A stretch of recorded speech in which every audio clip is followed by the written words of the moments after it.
Ah yes, behold, the rare and elusive species known as the underwater hockey player, moving with the grace of a sea otter and the lung capacity of a goldfish. Why? Because this sport, brace yourself, is played entirely underwater. No oxygen tanks, no floating, just sheer chaos 6 feet below the surface. Welcome to the absurdly fascinating world of underwater hockey. Yes, hockey, but wetter, weirder, and with absolutely zero shouting matches with referees. This is a sport where endurance meets strategy, and where looking ridiculous in a snorkel is just part of the game. But how did we get here? Let's dive in. Literally, our story begins in the 1950s because apparently life on land just wasn't exciting enough for a group of British divers. Invented by Alan Blake, an adventurous diving enthusiast, underwater hockey, or as the Brits call it, Octopush, was designed to keep divers fit during the off-season. You know, in case swimming around with sharks wasn't enough cardio. Armed with tiny sticks, a lead puck, and an unreasonable determination to hold their breath, these pioneers created a game that would soon take the world by storm, or at least by a very localized splash. So how do you actually play? Simple. 6 players per team, 2 goals, and a puck that glides along the bottom.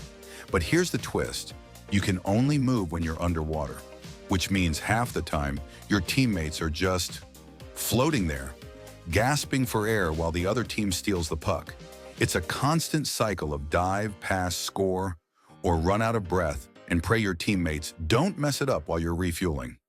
Now, if you're thinking, this sounds like a logistical nightmare, congratulations, you're correct. First, visibility is a joke.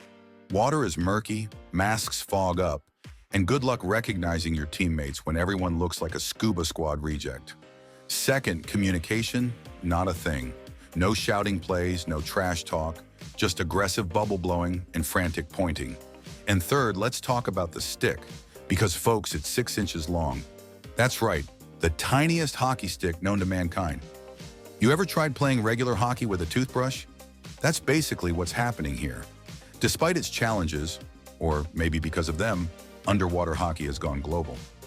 Over 40 countries now compete in world championships, with teams from the UK, Australia, Canada, and South Africa dominating. And yes, there are actual tournaments, with real referees. The commitment is real.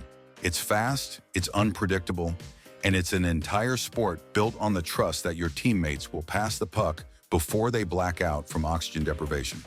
So, is underwater hockey one of the most insane sports ever invented? Absolutely. Does it make sense? Not at all. But is it wildly entertaining, brutally challenging, and one of the most unique games on the planet? 100%. So next time you're at the pool, grab a snorkel, find a puck, and experience the glorious madness for yourself. Welcome to the deep end of sports.